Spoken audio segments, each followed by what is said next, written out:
will be submitting will be standard throughout the country. We thought about having them fill, pre-print the Form 34B, as some people have suggested, including some observers, and then fill them manually. It would have been easier if we had only 2 candidates. Now that we have all these candidates, and you then have, in some places, you have 260 polling stations, asking returning officers to fill those by hand for 260 constituencies for 8 candidates, it's going to be prone to mistakes. So that is why we are going to maintain using Excel sheet or whatever format our staff agree to ensure that you minimize the errors. But forms will be standardized. That is the third thing that we'll be doing differently.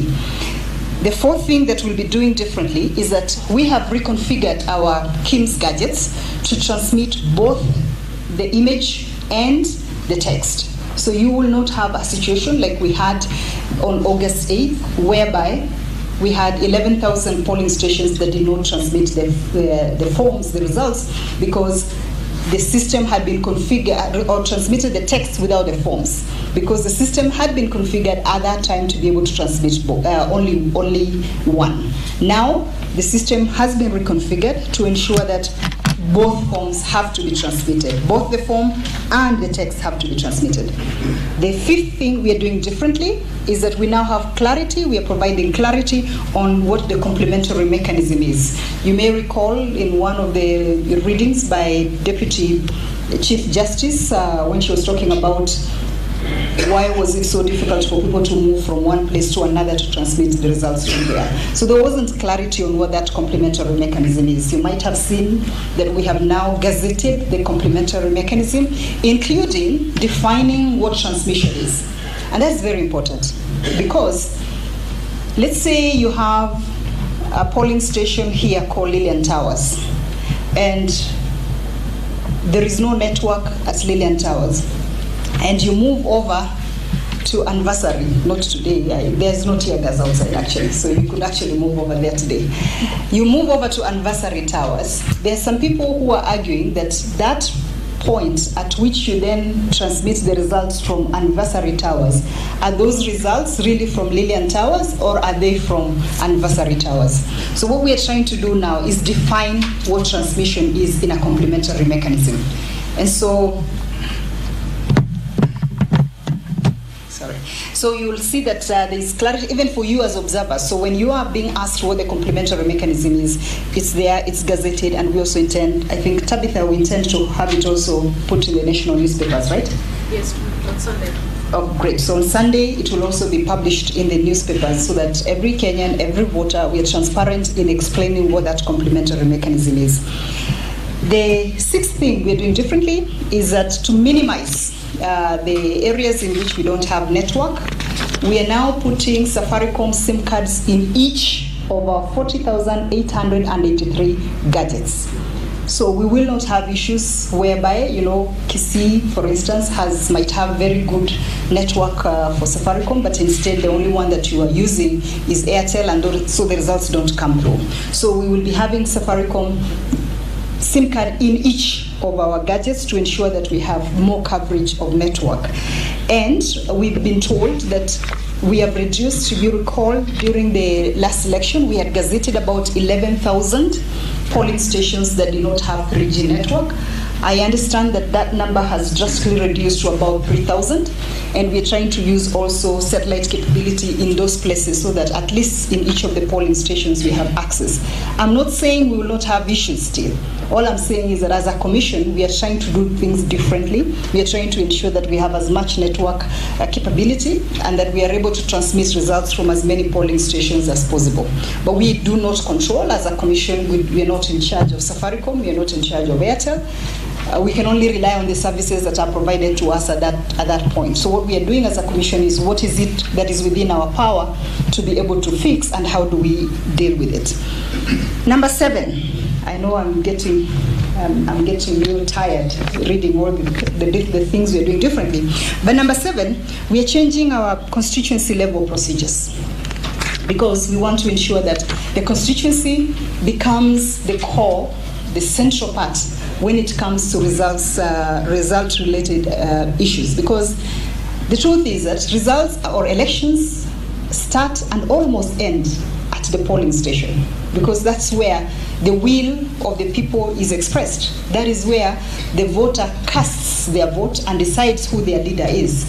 And then it's transmitted to the constituency level, where now the tallying of everything happens. So we want the focus to go back to where it belongs, at the constituency level, and we are ensuring transparency, full transparency in the procedures at the constituency level, which means that as the returning officer enters the results, the returning officer has to project those results, and we have provided a projector like that to all our 290 constituencies. So as observers, if you go out there and find that the returning officer is not doing that, please let us know, because that is a requirement. It's part of the training, it's part of the transparency. They have to project as they are entering the results on the Excel sheet. We've also changed very clearly some other procedures. Before, if you remember, we had a case in Embakasi here where some returning officer or deputy returning officer or presiding officers had gone and started opening ballot boxes. And there was nothing wrong with that. They were trying to get Form 34A that they had put mistakenly placed in the ballot box. We didn't have a procedure for that. So we are also making very clear a procedure of what do you do in case, as a returning officer, you receive the presiding officer, and the presiding officer tells you that they have mistakenly placed the Form 34A, the original, inside the ballot box. So we are providing a procedure for how you retrieve that within the constituency tallying center.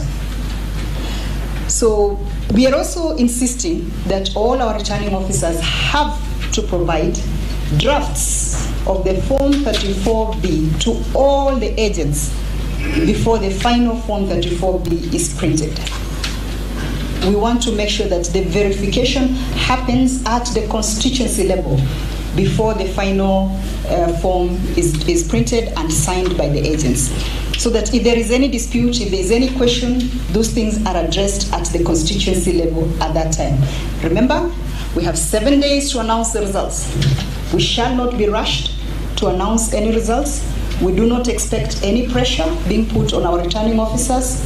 They have to ensure that they have verified the results, they have done what they need to do by the law, and once we are comfortable that that has been done, then we will announce the results. So that is an instruction that we've given to all our returning officers to take their time. The Constitution gives us 7 days, and there shall be no person who will pressure any of our returning officers to release those results before they accurately look at them, they confirm with the agents that the results are correct, and then print out the final version that they will send to Nairobi. Number 8.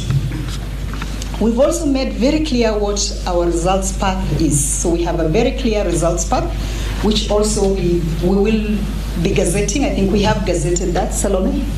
Yes. Have we gazetted?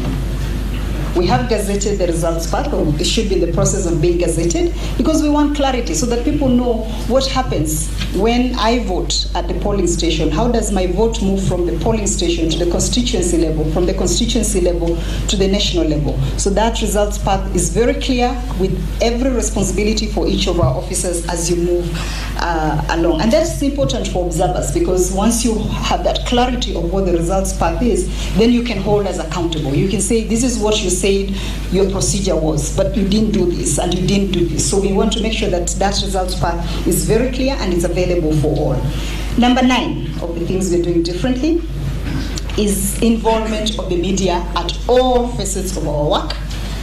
We have been in discussions with the Media Owners Association, because what we want to do is to ensure that there is live coverage of announcement of results at the constituency level. We had a lot of talk during, all the processes that results were not announced at the constituency level. Basically because there is no account of it, because the press did not cover that. We have now some clarity. We've been in discussions, the Chairman Chebukati has held several discussions with the Media Owners Association to ensure that we have coverage in all our 290 constituencies. We have told our returning officers that they will need to give unfettered access to the media. They will need to also provide the draft Form 34B and the final so that they can be able, the media can be able to cover what is going on at the constituency level. Lastly, among the things we're doing differently, and maybe on this I should really commend honestly the media for that initiative. It's very rare that you can find the media coming together in a consortium and avoiding, putting their business interest, commercial interest aside, being the ones breaking news from this place and working together and saying we'll collaboratively work together to ensure that we cover the entire country. So that is something that is commendable from the Media Owners Association and the media in general. The last thing we're doing differently, the 10th and last thing that we're doing differently, is that this time we'll have agents at all stages of our work. We have been writing to the agents. Now we have to write to the political parties. Now we have to write to all of them. The other ones will be gazetted to ask that they give us the names of all their 40,883 agents. Because agents have an important role to play. We should, during the Supreme Court proceedings, we should have been dealing with a case in which a political party comes and tells us, these are the forms you gave to our agents, and those forms are different from the ones you have presented here today. That was not the case. It was a case of comparison of the forms that IEBC had. So we really have been putting a very strong emphasis on ensuring that political parties, candidates, have agents in each of the polling stations. But in addition to that, what we're doing differently now is that we will have agents, ICT agents, embedded within our team. You heard Marijan talk about the project team.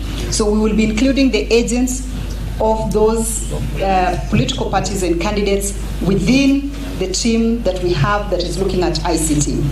So in short, really, and in long, those are the 10 things that we intend to do differently. Within them, there are various aspects, but what we have tried to do is go through the Supreme Court judgments and look at each of the things that the Supreme Court said and look at it and say, what is it that then we can do as a commission?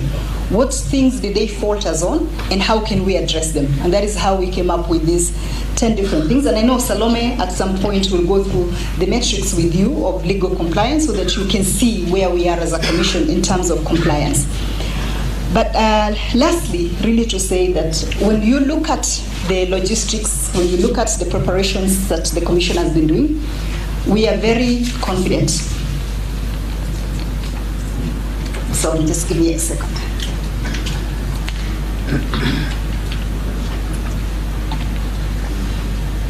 Thank you. We are confident that when you're looking at the logistics, the things that you need to get ready to have an election, we are confident that we are there. When you look at our logistics, the preparations for how we are going to deliver the material from one place to another, we are confident as a commission that we are able to deliver that. When you're looking at the training, we are now in the last parts of the training of our staff. We are confident that in terms of training, we will be there. The ballot paper printing is beginning this week, and we believe that we will be able to get the ballot paper on time to all the parts of the country. We also believe that even with the limited time that we had between Justice Nativo's ruling to include Akot and other candidates, we still will have the possibility of being able to reconfigure the technology. That was one of the things that we were concerned about. But following discussions that we have had with our service providers, we feel confident that we will be able to adjust the technology to allow us to deploy it on time for the transmission of the results. So when you're looking at it, if I was asked today, and if all of us were asked today, I think we'll confidently be able to say as a commission that in terms of logistics, in terms of operations, in terms of our technical operations, we're there.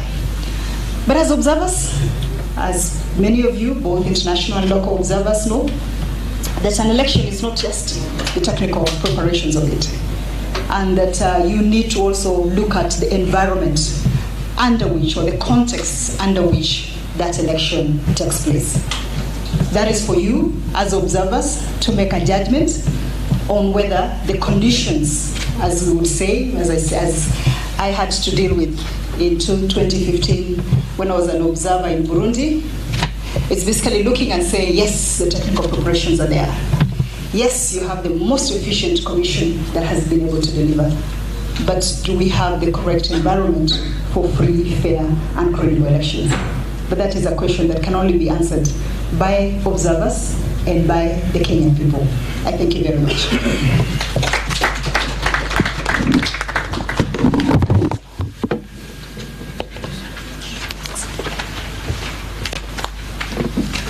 Thank you so much, Daktari, Commissioner Akombe. Ladies and gentlemen, round of applause.